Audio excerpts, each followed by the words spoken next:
कि उन्होंने India alliance और पीडीए रणनीति की मदद की, और उसका परिणाम ये हुआ जहां भारतीय जनता पार्टी 70 या 80 में 80 सीटें जीतने की बात कर रही थी, वो बहुमत से पीछे रह गए। और आज भी अगर हम गिनती देखें, उत्तर प्रदेश में अगर बीजेपी ना हारी होती तो आज उनकी बहुमत की सरकार होती।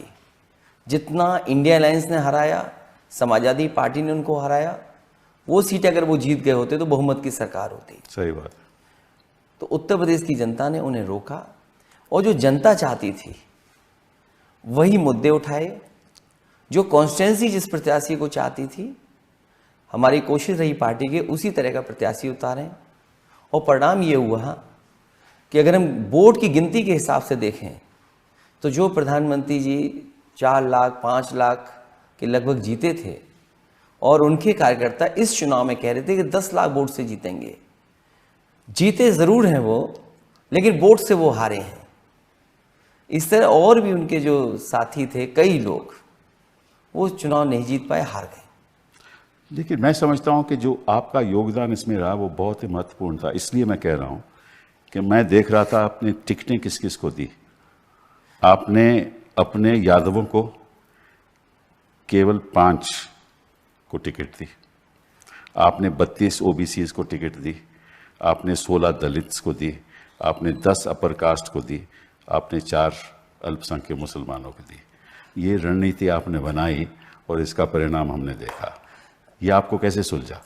होता यूँ था कि भारतीय जनता पार्टी और उनके सहयोगी लोग हमेशा समाजवादी पार्टी पे ही आरोप लगाते थे कि उनके पास ये MY है, इसके अलावा उन पर कोई वोट नहीं है। तो आपने पीडीए कर दिया। तो इसलिए, क्योंकि उन MY को हराना था मुझे, उनके पास भी MY है, मोदी और योगी। तो जब उनके MY को हराना था तो मुझे अपनी रणनीति बदलनी थी। इसलिए पीडीए, जो बड़ी आबादी है, 90% लोग हैं, उनकी आवाज़ बन करके वो गठबंधन बनाया। उस पर लगातार हम लोगों ने काम किया, संविधान की बात की, आरक्षण छीनने की बात कही, और जिस तरह उनके साथ भेदभाव हो रहा है कानूनी तरीके से सरकार के प्रशासन से, उन बातों को उठाया। उसका परिणाम हुआ कि बड़ी संख्या में वो आबादी हमारे साथ जुड़ गई, और उसी ने भारतीय जनता पार्टी का मुकाबला किया। जो सपने देख रहे थे 80 में 80 सीटों का, वो उत्तर प्रदेश की वजह से बहुमत में नहीं आ पाए। मतलब कि एक तो होता है कि जनता के पास जाकर भाषण देना, दूसरी होती है जो रणनीति आप बूथ पे बनाते हैं। तो मुझे ऐसा लगा कि आपकी बूथ की रणनीति सफल रही, क्योंकि पिछले कई चुनाव समाजवादी पार्टी जीती नहीं थी, और क्योंकि भारतीय जनता पार्टी के पास रिसोर्सेज बहुत हैं, उन्होंने ऐसा जाल फैला रखा था कि पन्ना प्रभारी उनके बहुत हैं, एडमिनिस्ट्रेशन उनके साथ था, बाहरी लोग उनके साथ थे। उनका जो सहयोगी दल है, एक सहयोगी परिवार है, वो लगातार ज़मीन पर भड़काने की बात, नफरत फैलाने की बात कर रहे थे। इसलिए ज़रूरी बनता था कि पूरी पार्टी के कैडर को, कार्यकर्ता को जिम्मेदारी दे करके कि भौगोलिक दृष्टि से और राजनीतिक दृष्टि से और सामाजिक दृष्टि से क्या उचित होगा, उसी तरह का संगठन बनाया, उसी तरह का प्रत्याशी तय किया, उन्हीं लीडर्स की जिम्मेदारी दी। उसका परिणाम हुआ कि इस बड़ी पार्टी से मुकाबला कर पाए। इसमें कोई इसका भी योगदान था कि जो योगी जी हैं वो आजकल मैंने सुना है कि थोड़ी दुविधा में हैं, और बैकवर्ड कम्युनिटी उनके संग नहीं है, और ये जो केशव मौर्य ये जो चल रहा है, इसमें कितना सच है? बीजेपी के लोग बोलते तो जरूर हैं कि सबका साथ सबका विकास, लेकिन उनके फैसलों में ये सबका साथ सबका विकास नहीं दिखाई देता है। और ये लड़ाई केवल 2 लीडर्स की यूपी की नहीं है। सच्चाई तो ये है, लड़ाई दिल्ली और लखनऊ की है। अच्छा। वो तो मोहरा बने हुए हैं। जो एक नेता हैं, योगी जी को हटाना चाहते हैं, वो केवल मात्र मोहरा है। लड़ाई तो दिल्ली और लखनऊ की है। आपने कहा ना कि 100 लाओ और सरकार बनाओ, तो इधर बाजार में चीजें देखते हैं कि समय समय ऑफर आता है। तो मैंने कहा पॉलिटिकल ऑफर भी दिया जाए उनको, और कहा जाए कि हमारे पास तो हैं संख्या, अगर वो 100 ले आए तो मुख्यमंत्री बन सकते हैं, बहुमत के पास पहुंच सकते हैं। तो इसका मैं समझता हूं कि योगी जी को भी बहुत नुकसान होगा, और जो उथल पुथल जो उत्तर प्रदेश की राजनीति में होगा उसमें फायदा आपको होगा अगली बार असेंबली में। इन्हें अपने जो कार्यकाल किया है और क्या फैसले जनता के लिए, उसका असर पड़ेगा ही पड़ेगा।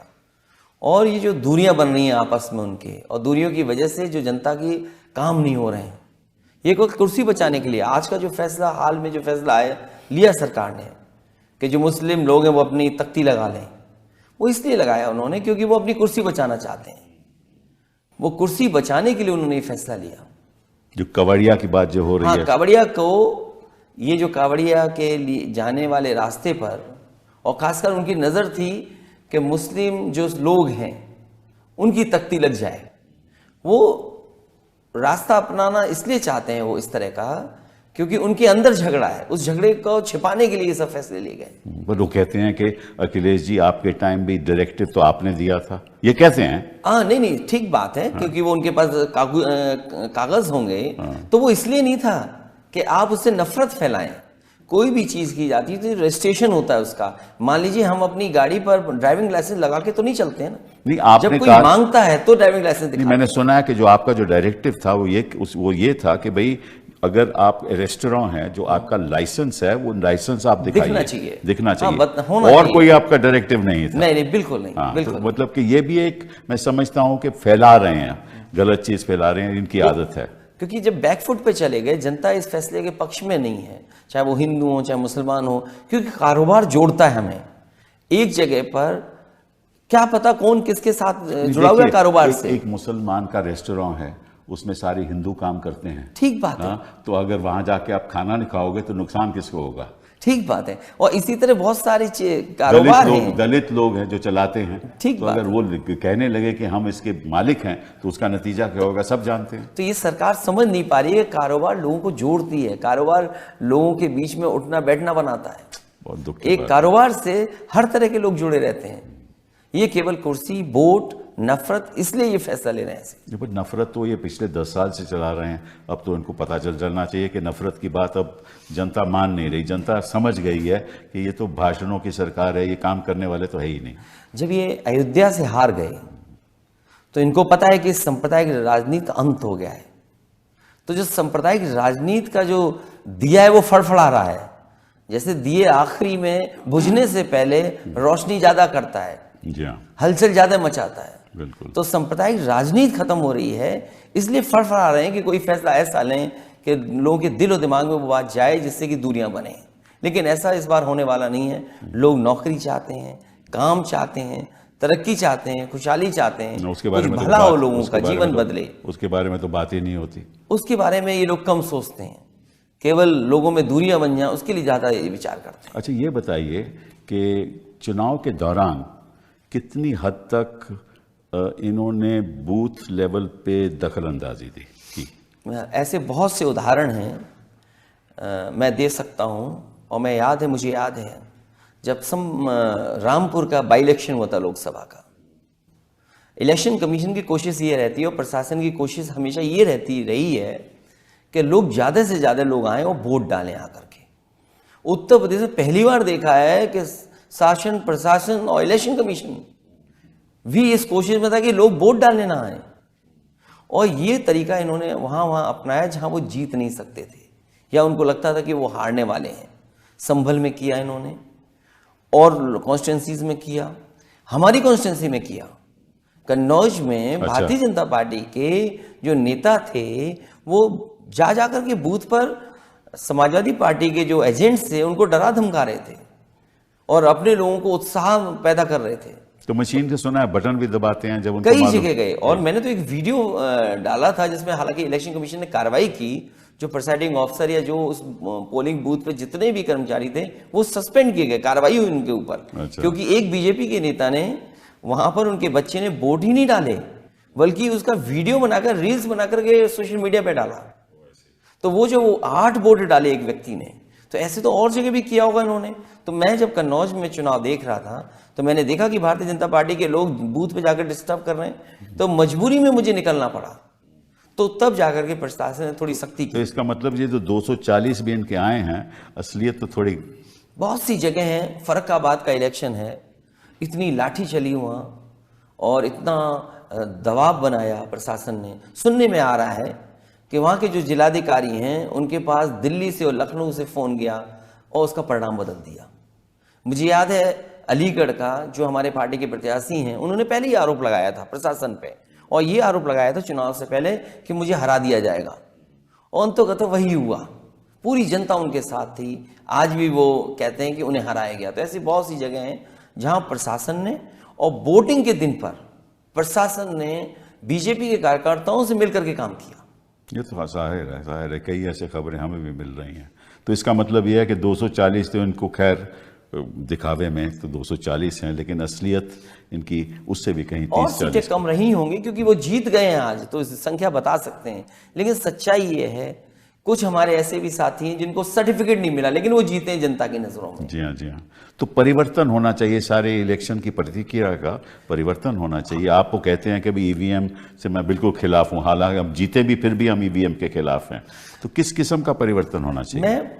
मुझे याद है जब मैं 2022 का चुनाव हारा, उस समय किसी भाषण में मैंने ये बात कही कि समाजवादी पार्टी के जो वोटर्स थे उनके डिलीट कर दिए गए वोट, जिसका परिणाम ये हुआ कि हम चुनाव हार गए। इलेक्शन कमीशन ने मुझे नोटिस दिया, और नोटिस में कहा कि किस आधार पर आप ये बात कह रहे हैं कि वोट डिलीट कर दिए गए, और वो भी आपके यादव और मुस्लिम।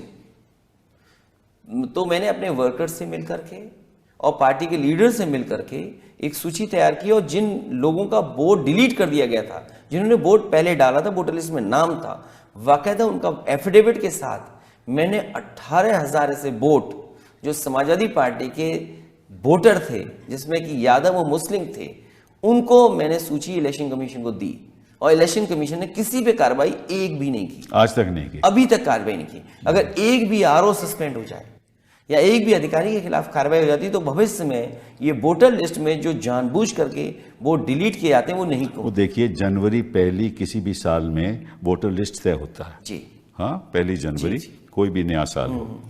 उसके बाद जब इलेक्शन होता है, चाहे वो जून में हो, अक्टूबर में हो, जब भी हो, तो तब उस एंड टाइम पे लाखों की संख्या के, सैकड़ों की संख्या के वोटर की लिस्ट में डिलीट हो जाते हैं।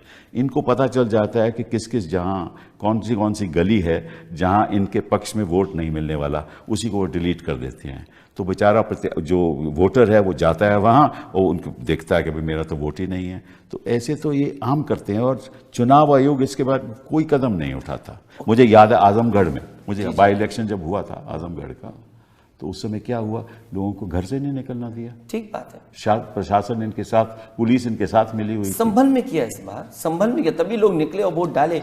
मैं अपना 3rd फेज के बाद जो पॉलिटिकल स्पीचेस दे रहा था, मैं बात यही कहता था कि वोट डालने के लिए डरोगे तो नहीं, घर से निकलोगे तो सही, आप निकल के वोट जरूर डालना, कोई रास्ता अपनाना, वोट डालना। लेकर सुना प्रभाषण, तो ये चीजें हुई हैं, और कई जगह हम लोगों ने जब शिकायत की इलेक्शन कमीशन को, तो इलेक्शन कमीशन ने कभी कार्रवाई नहीं की। मुझे अच्छी तरह याद है, जब कभी भी चुनाव यूपी में होते थे, डीजीपी हटते थे, चीफ सेक्रेटरी हटते थे, या संबंधित अधिकारी जिनकी शिकायत की जाती थी उनको हटता था। सेशन साहब का वक्त था। और इस समय देखिए कि जहां बीजेपी की सरकार स्टेट में नहीं थी, वहां तो अधिकारी हटाए गए, लेकिन यूपी में जो एक्सटेंशन पे हैं, जो चीफ सेक्रेटरी एक्सटेंशन पे थे, उन्हें नहीं हटाया गया, इलेक्शन उन्हीं से कराया गया।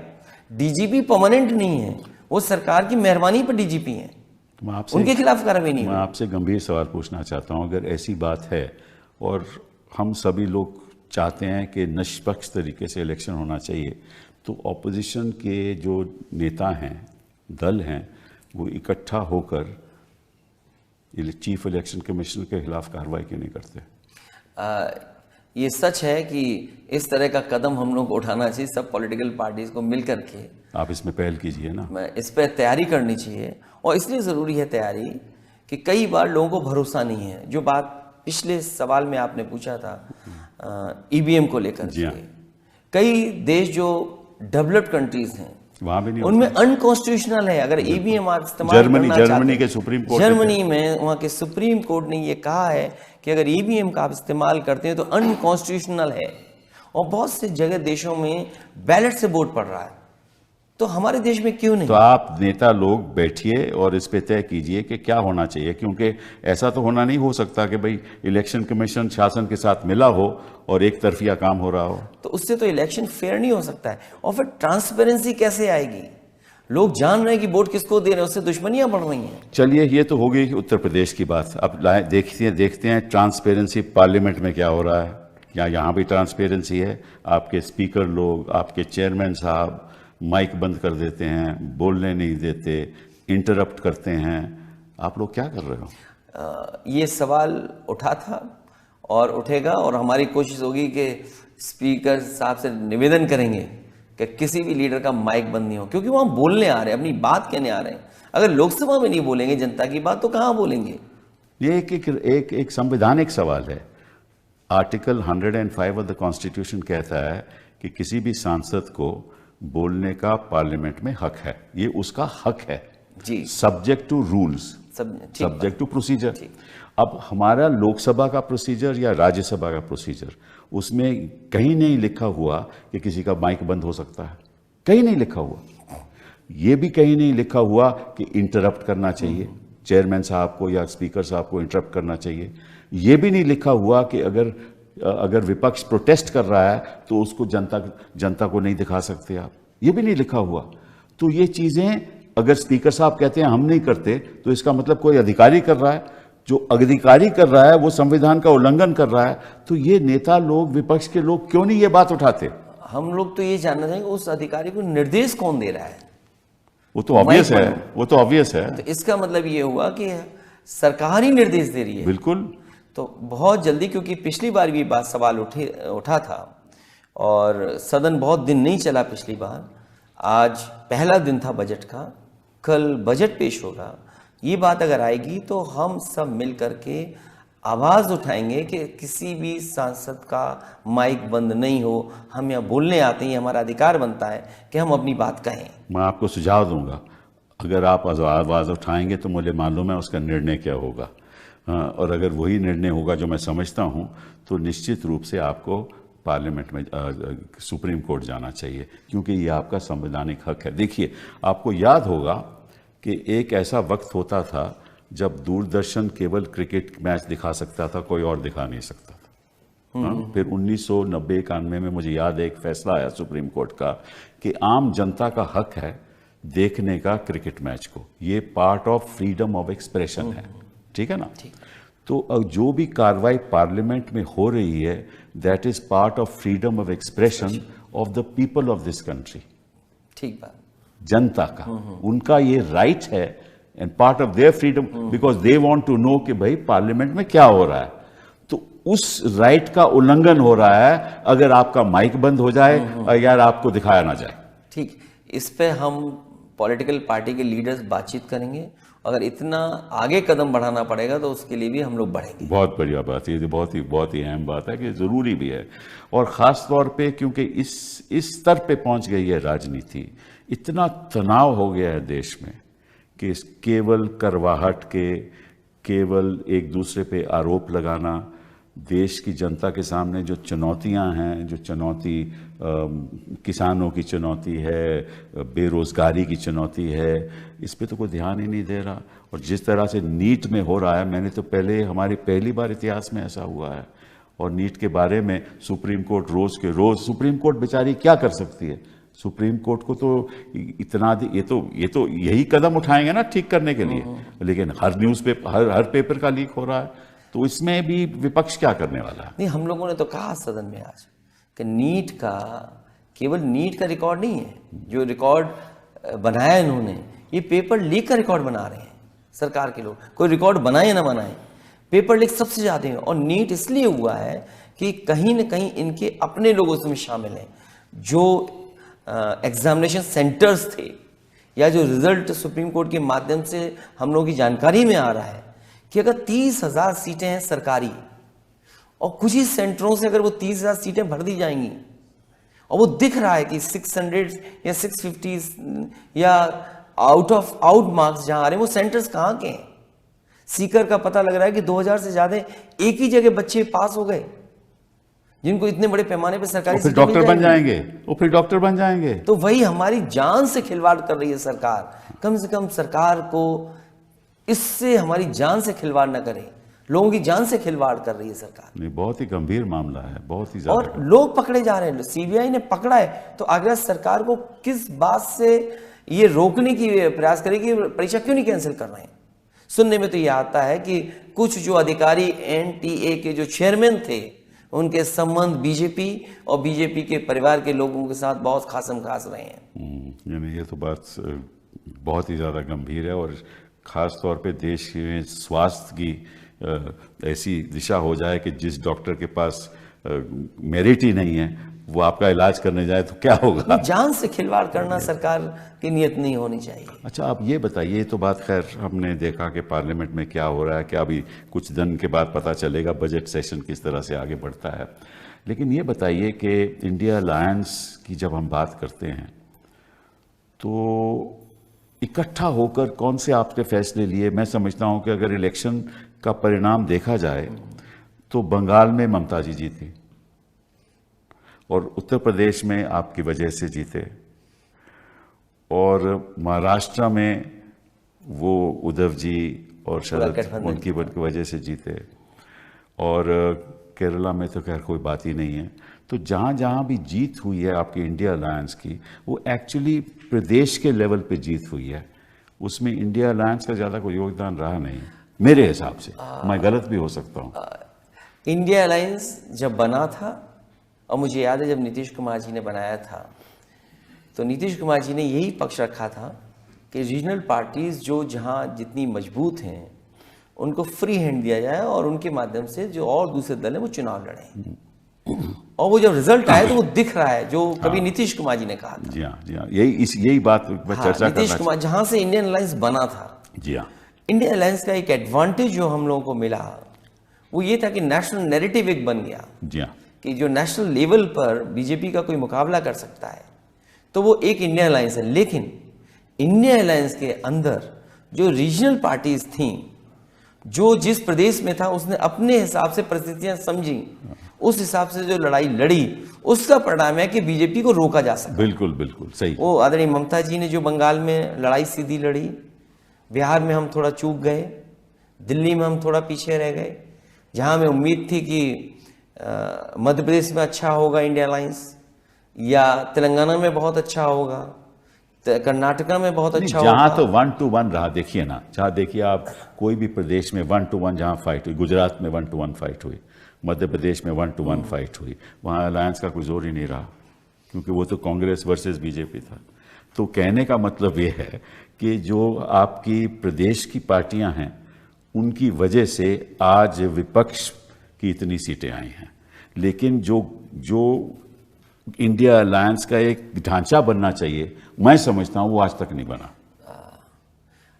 हो सकता है उस समय हम लोगों ने थोड़ा ज़्यादा गुजार दिया, अगर समय न गुजारा गया होता तो शायद सरकार भी इंडिया अलायंस की होती। आपको एक सेक्रेटेरिएट बनाना चाहिए था, इंडिया अलायंस का सेक्रेटेरिएट बनाना चाहिए था। वहाँ आपको इंडिया अलायंस के स्पोक्स पर्सन होने चाहिए थे, ताकि अगर मोदी जी कुछ कहें तो अलायंस की तरफ से कोई बोलने वाला हो, रिएक्शन आना चाहिए। ठीक है ना। तो ये जो नहीं बना ढांचा, उससे मैं थोड़ा समझता हूँ कि आपका नुकसान हुआ है। अभी आपके पास 5 साल हैं, तो मैं समझता हूँ कि इस संदर्भ में थोड़ी शुरुआत आप लोगों को करनी चाहिए। अभी उस पर पीछे मुड़ के क्या देखें, लेकिन हाँ आगे कुछ अगर इस तरह के सुझाव होंगे तो विचार करना चाहिए। हम सबको ये बहुत ज़रूरी है, क्योंकि जब तक इकट्ठा होकर आप नहीं लड़ोगे तब तक मोदी जी कुछ ना कुछ षड्यंत्र करते रहेंगे। हाँ, बीजेपी इस समय कमज़ोर है, बीजेपी बैकफुट पर है और बीजेपी को कोई रास्ता नहीं है। अभी तो आपके प्रदेश में बाई इलेक्शन भी आने वाले हैं, उसकी तैयारी है। हालांकि सरकार अपनी तरह से तैयारी कर रही है, बीजेपी सरकार से मिलकर तैयारी कर रही है लेकिन वहाँ जनता इस बार फिर बीजेपी को हराएगी। तो अभी देखो बाई इलेक्शन में इनकी बुरी हालत हुई है, सब जगह हारे। हाँ, सब जगह हारे हैं। अभी जो जहाँ रिजल्ट हुआ सबसे बुरा हारे वो। बंगाल में तो 4 के 4 सीटें ममता जी जीती। चलिए इस बात को छोड़ के हम बात करते हैं हिंदुस्तान की आर्थिक स्थिति की। हिंदुस्तान की आर्थिक स्थिति इस तरह से उसका ढांचा है कि चंद लोग अमीर के अमीर होते जा रहे हैं और गरीब बेचारा महंगाई की वजह से, बेरोज़गारी की वजह से उसकी ज़िंदगी में कोई प्रोग्रेस नहीं है।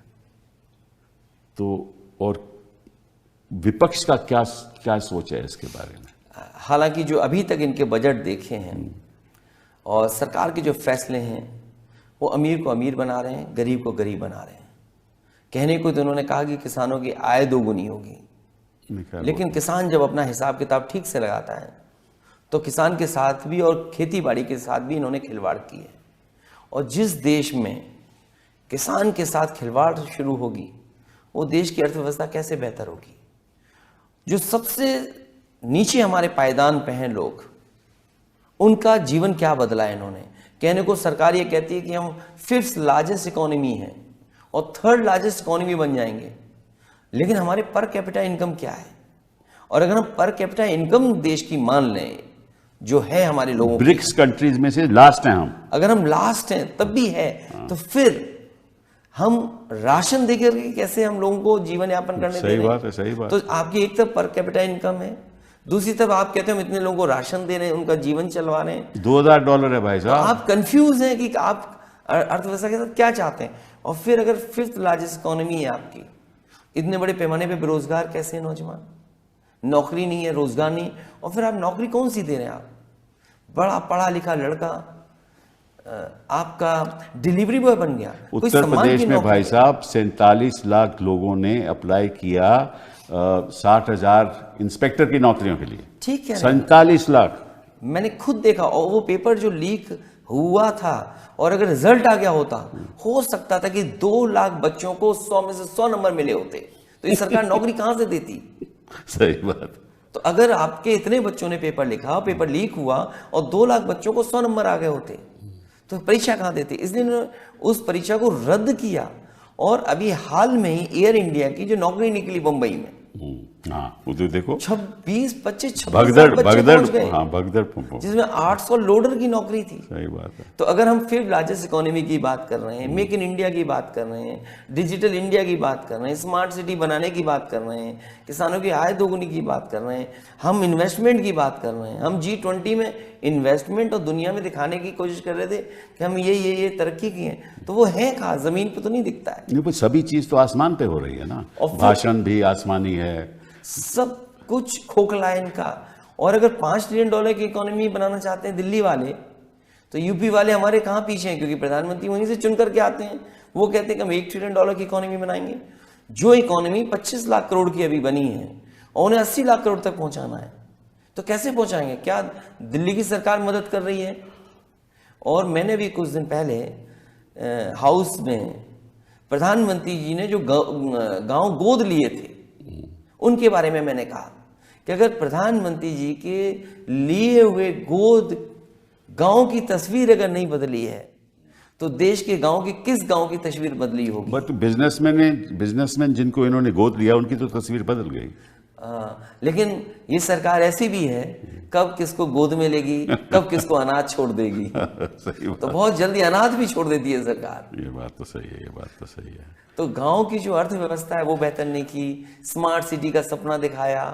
अच्छे दिन तो भूल गए। अच्छे दिन तो आने ही नहीं है। हाँ, लेकिन ये लोग चले जाएंगे तो अच्छे दिन तो नहीं आएंगे, खुशियों के दिन तो आएंगे। हाँ, खुशी। नमामि गंगा, गंगा को साफ करना। अभी लखनऊ में एक नाले पर रिवर फ्रंट बनाना चाहती है सरकार। दुनिया में नाले पर रिवर फ्रंट कभी नहीं बना होगा। कुकरेल नाला है। ये तो हर चीज यूनिक। नाले में से पहले कुकिंग भी करते थे, आपको याद होगा ना, वहां पर नाले से तो कुछ भी हो सकता है। क्या आप बता रहे हैं, किस रास्ते पे जा रहे हैं। जिस देश को इंफ्रास्ट्रक्चर चाहिए, महंगाई कम होनी चाहिए, नौकरी निकले, किसान का भला हो, वहां दूसरी दिशा में ले जा रहे हैं। देश की राजनीति को बदलना होगा और आप लोगों को सब एकजुट होकर इस पे बहुत संघर्ष करना होगा। और देश की आम जनता आपके साथ है। आपको शुभकामनाएं। हम भी आप लोगों के साथ हैं कि हम भी चाहते हैं कि देश उज्जवल हो और गरीब आदमी को शिक्षा मिले।